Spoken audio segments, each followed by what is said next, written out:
நம்ம கட்சியினுடைய 2வது ஆண்டு விழா, அதாவது 3rd இயரோட தொடக்க விழா. இன்னைக்கு தமிழ்நாட்டில் ஒரு மிகப்பெரிய ஒரு கட்சியாக நம்ம வளர்ந்து இருக்கிறோம் அப்படின்னா அது உங்களால் தான். ப்ளஸ் நம்மளை நேசிக்கிற கோடிக்கணக்கான மக்களும் தான் அதுக்கு ஒரு மிக முக்கிய ஒரு காரணம். நீங்கள் தான் என்னுடைய ஒரு மிகப்பெரிய ஒரு பலம். உங்களை நம்பி தான் நானும் நம்ம கட்சியும் இருக்கிறோம். இதை நான் சொல்லி தான் உங்களுக்கு தெரியணும்னு அவசியம் இல்லை, இது உங்கள் எல்லாருக்குமே நல்லா தெரியும். அதனால் இன்றைக்கி உங்கள் எல்லாருக்கும், நம்ம கட்சியில் இருக்கிற தோழர்களுக்கும் தொண்டர்களுக்கும், இந்த கட்சியினுடைய ஒரு தலைமை தொண்டனான என்னுடைய வாழ்த்துக்களும் நன்றிகளும்.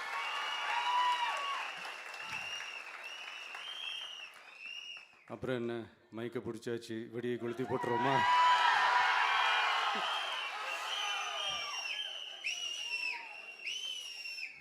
(1977) ஜூன் மாதம்னு நினைக்கிறேன். ஜூன் மாதத்தில் புரட்சி தலைவர் எம்ஜிஆர் அவர்கள் ரேடியோவில் ஒரு பேட்டி ஒன்று கொடுத்தாங்க. அதில் பேசும்போது சொன்னாங்க, பேரறிஞர் அண்ணா அவர்கள் இருந்த இடத்தில் இப்படிப்பட்டவர்களும் அமர்கின்ற ஒரு நிலைமை ஏற்பட்டுச்சேன்னு எண்ணி எண்ணி கண்ணீர் வடித்தேன். அன்னைக்கு அந்த கண்ணீரை துடைக்க ஆரம்பித்த இயக்கம் தான் அண்ணா திராவிட முன்னேற்ற கழகம்னு சொன்னார். அதே மாதிரி 2017க்கு அப்புறம் 2021க்கு அப்புறம் தமிழ்நாட்டுடைய நிலைமையை பற்றி யோசித்து பார்த்த நம்ம தமிழக மக்கள், காமராஜர் அவர்கள் இருந்த இடத்தில், அண்ணா அவர்கள் இருந்த இடத்தில், எம்ஜிஆர் அவர்கள் இருந்த இடத்தில் இப்படிப்பட்டவர்களும் அமர்கின்ற ஒரு நிலைமை ஏற்பட்டுருச்சேன்னு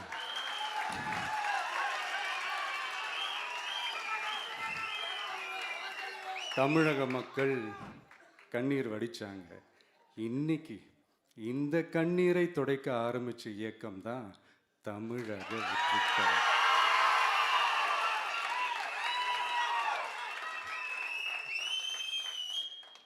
இப்படியெல்லாம் நம்ம பேசுறதுனால கண்டிப்பாக சில பேர் கொந்தளிப்பாங்க. அதை பற்றிலாம் நம்ம கவலைப்படக்கூடாது. ஏன்னா கொந்தளிக்கிறது தான் அவங்களுக்கு வேலையே. புரிஞ்சுங்களா அவங்களுக்கு? ஏன்னா எம்ஜிஆர் அவர்கள் கட்சி ஆரம்பித்தப்போ, ஏன் அவர் ஜெயிச்சதுக்கப்புறம் கூட சட்டசபையில் கூட ஏதோ ஒரு நடிகர் கட்சி வந்திருக்குதான், ஏதோ ஒரு புதிய கட்சி வந்திருக்குது, புரட்சி தலைவர்னு ஒருத்தர் வந்து, இப்படியெல்லாம் கேலியும் கிண்டலுமா. அதனால் யார் அரசியலுக்கு வந்தாலும் இப்படி கொந்தளிக்கிறது தான் அவங்களுடைய வேலையே. அப்படி தான் நாம் அரசியலுக்கு வந்ததுக்கப்புறம் கூட இந்த விஜய்க்கு என்ன அனுபவம் இருக்குது, எம்ஜிஆர் அவர்களுக்கு எவ்வளோ அனுபவம் இருக்குது தெரியுமா? 52லேருந்து 72 வரைக்கும் அந்த 20 இயர்ஸ் திமுகவில் இருந்த ஒரு அரசியல் அனுபவம் எவ்வளோ இருக்குது தெரியுமா?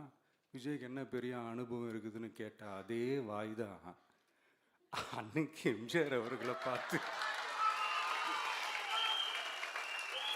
அன்னைக்கு எம்ஜிஆர் அவர்களை பார்த்து, அரசியல் அரிச்சுவடி தெரியாதவர், கவர்ச்சியை மட்டுமே நம்பி இருக்கிறவர், அட்டை வாய் விளம்பர வள்ளல், இவருக்கு கேள்வி மட்டும்தான் கேட்க தெரியும், பதில் சொல்ல தெரியாது, நிருபர்களை சந்திக்க மாட்டார், டெல்லியை வகச்சிக்க மாட்டார், மேலே இருந்து அவருக்கு அவ்வளோ ப்ரெஷர் இருக்குது, அப்படி இப்படின்னு சொன்னதும் அதே வாய் தான். அதனால் எம்ஜிஆர் அவர்களை மட்டும் இல்லை, அவருடைய தொண்டர்களை கூட விட்டு வைக்கலை. அது என்னது, இந்த பளபளப்பு ஜொலி ஜொலிப்பை பார்த்தா பல்லிழிப்பவங்க, இப்படியெல்லாம் கிண்டலும் கேலியுமா, இது எல்லாம் மக்கள் ஒரு மாதிரி சைலண்ட்டாக வாட்ச் பண்ணிக்கிட்டு என்ன பண்ணாங்கன்றது உங்களுக்கே நல்லா தெரியும். அவர் ஜெயிச்சதுக்கப்புறம் இந்த அரசியலில் பழந்துன்னு கொட்டை போட்ட அனுபவிச்சாலையும் இருப்பாங்கன்னு சொல்லுவாங்கள்ல, அவங்க எல்லாருக்குமே அந்த கோட்டைன்றது ஒரு பகல் கனவாகவே மாறிடுச்சுன்னா பார்த்துங்க. 77 மாதிரியே இப்போவும் அந்த பழைய தேஞ்சி போன, துருபிடிச்சி போன, நஞ்சு போன அதே அந்த பழைய வெப்பனையும் இப்போவும் கையில் எடுக்கிறாங்க. அதனால் மை டியர் ஜென்டில்மேன், டெக்னாலஜிலாம் வளர்ந்து வேற எங்கேயோ போயிட்டுருக்கு. அட்லீஸ்ட் உங்கள் டெக்னிக்கையாவது கொஞ்சம் மாற்றுங்க பாஸ்.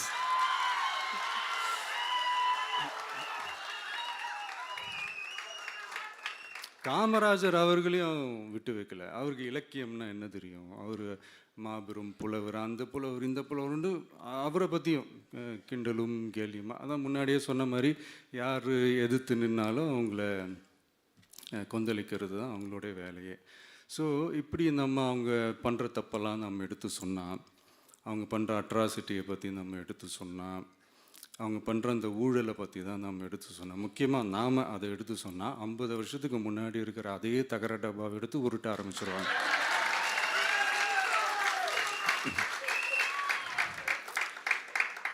பவளவிழா பாப்பாவுக்கு வேற என்ன தெரியும்?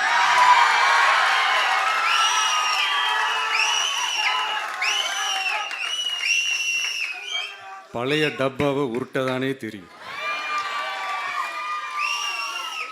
அதுக்காக நாம் அவங்க பண்ணுற தப்பெல்லாம் சொல்லாமல் வெளியே சொல்லாமல் இருக்க முடியுமா? சொல்லுவோம், சொல்லிக்கிட்டே இருப்போம். நம்மளை தவிர யார் அவங்கள ஏற்று நின்று கேள்வி கேட்கறது? யாருக்கு அந்த தில் இருக்குது?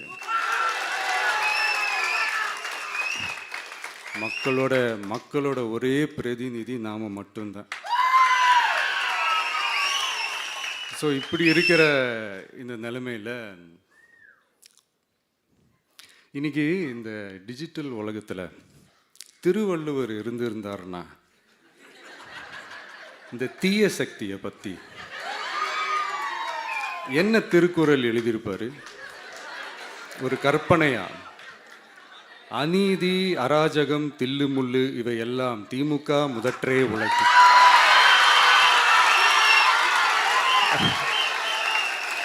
ஒரு கற்பனையா? அடுத்து இந்த என்னப்பா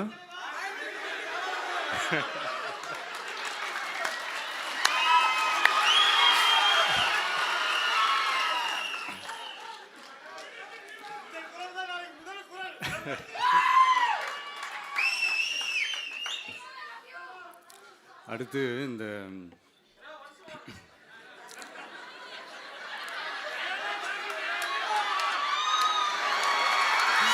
அநீதி, அராஜகம், தில்லுமுள்ளு இவையெல்லாம் திமுக முதற்றே உலகு.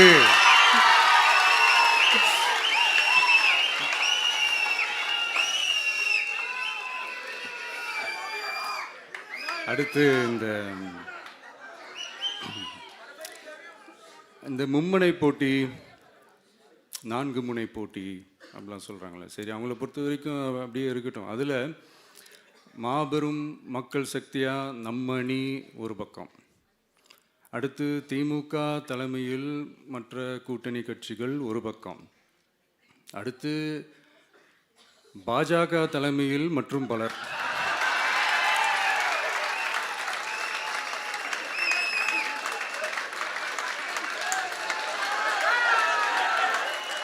என்னப்பா சிரிக்கிறீங்க? உண்மையை தானேப்பா சொன்னேன்.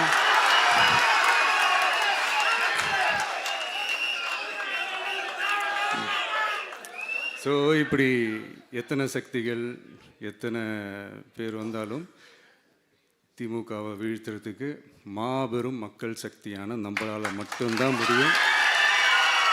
நம்ம டிவிகேவால் மட்டும்தான் முடியும். ஸோ இப்படி இருக்கிற இந்த நிலைமையில் ஏய் விஜய் வீட்டு விட்டு வெளியே வா, ஏய் விஜய் வீட்டு விட்டு வெளியே வா, இப்படியெல்லாம் கேட்கும் போது எனக்கு எப்படி அது தோணுதுன்னா, ஐயோ இவங்க ஒவ்வொரு வீட்டில் இருக்கிற ஒவ்வொரு விஜயும் இவங்க கூப்பிடுற மாதிரியே எனக்கு தோணுது. அப்படிதான் எனக்கு தோணுது. அதனால பொறுங்க பாஸ், வருவாங்க, முறையா வருவாங்க. ஓட்டு போடுற அன்னைக்கு ஓட்டர் ஐடியை கையில் எடுத்துக்கிட்டு ஒவ்வொரு வீட்டில் இருக்கிற ஒவ்வொரு விஜயும்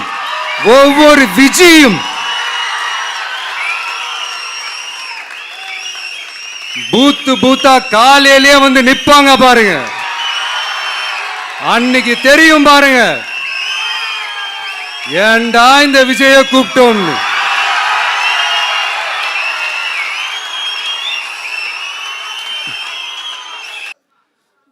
ஸோ இப்படி பேசினா உடனே இவரு நான் சினிமாவா இது அப்படின்ட்டு ஆரம்பிச்சிருவாங்க. நான் சினிமா விட்டாலும் நீங்கள் சினிமா விட மாட்டேங்கிறீங்களேப்பா.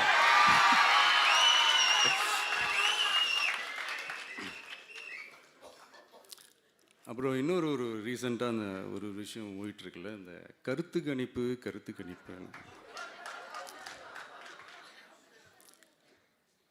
அதில் நிறைய பேர் உண்மையான கருத்து கணிப்புலாம் சொல்கிறாங்க. அதையும் நான் தப்பு சொல்லலை. சில பேர் கடுப்பில் விட்ட கணிப்பாகவும் இருக்குது. அதையும் நான் தப்பு சொல்லலை. இந்த கடுப்பில் விட்ட கணிப்பாளர்களுக்கு நான் சொல்லிக்கிறது என்னென்னா, ஒவ்வொரு ஊராக தெருவாக வீடு வீடாக போய் நீங்கள் அந்த கருத்து கணிப்பு எடுத்து பாருங்கள். ஒவ்வொரு வீட்லேயும் டிவிக்கு இருக்கிறத நீங்கள் பார்ப்பீங்க.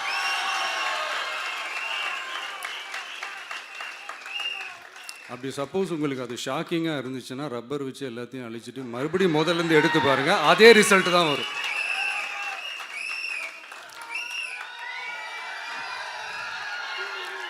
இது என்னப்பா லாஜிக்கு, அது எப்படி எல்லார் வீட்லேயும் டிவிக்கு இருக்கும் அப்படின்னு நீங்கள் கேட்டிங்கன்னா, ஒரு சின்ன சாம்பிளுக்கு ஒரு சின்ன டெஸ்ட் ஒன்று பண்ணி பாருங்களேன். நம்ம சிஎம் சார் இருக்காங்கள்ல, ஸ்டாலின் சார், ஒரு 2 இயர்ஸ் பேக் இருக்கும்னு நினைக்கிறேன். ஒரு மேடையில் பேசும்போது சொன்னாங்க, இந்த மாதிரி என்னோட கட்சிக்கு அவங்களோட கட்சிக்காரங்க சில பேர் பண்ணுற அட்ராசிட்டி, ஒரு சில மந்திரிகள் பண்ணுற சில அட்ராசிட்டிஸ்லாம் பார்த்து ராத்திரியில் எனக்கு தூக்கமே வரமாட்டேங்குது அப்படின்னு ஒரு 2 இயர்ஸ் பேக் இருக்கும்னு நினைக்கிறேன். அந்த வீடியோ கூட இருக்குது. அப்படி இருக்கிற அவர் என்னைக்காவது ஒரு நாள் அசந்து தூங்குவார்ல, அப்போ அவர்கிட்ட போய், சார்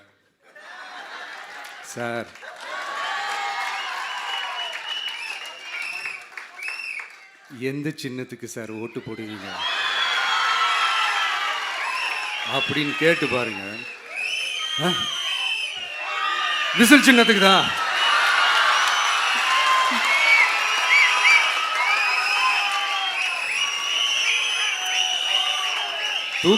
தூக்கத்தில் இப்படி டப்புன்னு எழுப்பி கேட்டால் டப்புன்னு உண்மையை போட்டு உடைச்சிருவாங்க.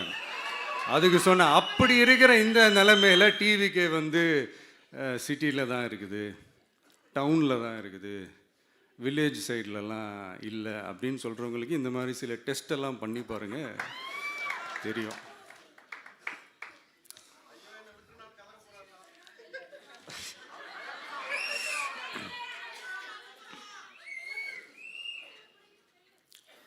விசில் சின்னம் போகாத ஊரே இல்லை.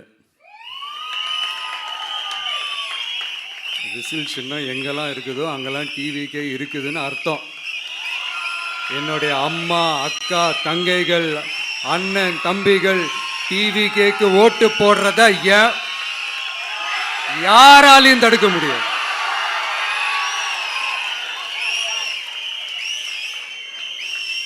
ரத்த சொந்தமா நம்மளை நினைக்கிற நம்மளோட வகையராக்களை எந்த கட்சியாலையும் எவ்வளவு விலை கொடுத்தாலும் வாங்கவே முடியாது.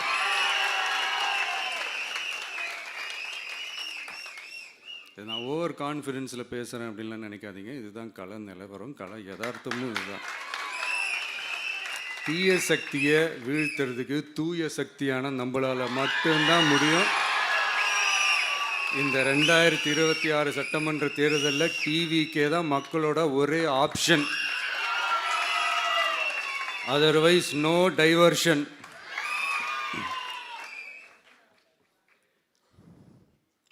இந்த டப்பா இன்ஜின்,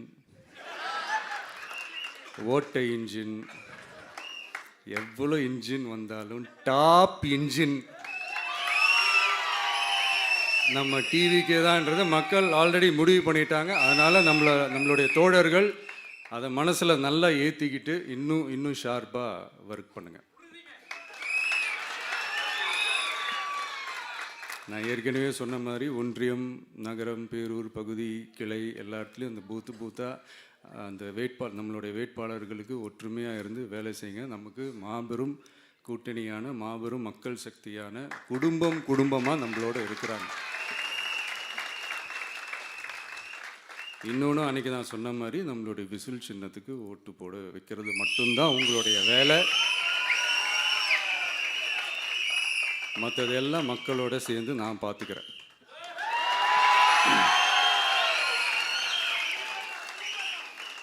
தமிழ்நாட்டோட அரசியலில் த விசில் ப்ளோயர் இஸ் டிவிகே.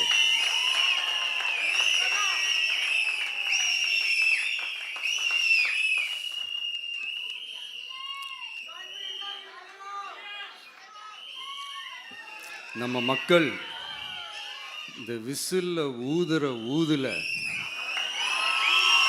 இந்த தீய சக்தியும் இந்த ஊழல் சக்தியும் தெரிச்சு ஓடணும். எப்படி தெரிச்சு ஓடணும்? அன்னைக்கு சென்ட் ஜார்ஜ் கோட்டையில் டிவிக்கு ஆளும் கட்சியா எழும்.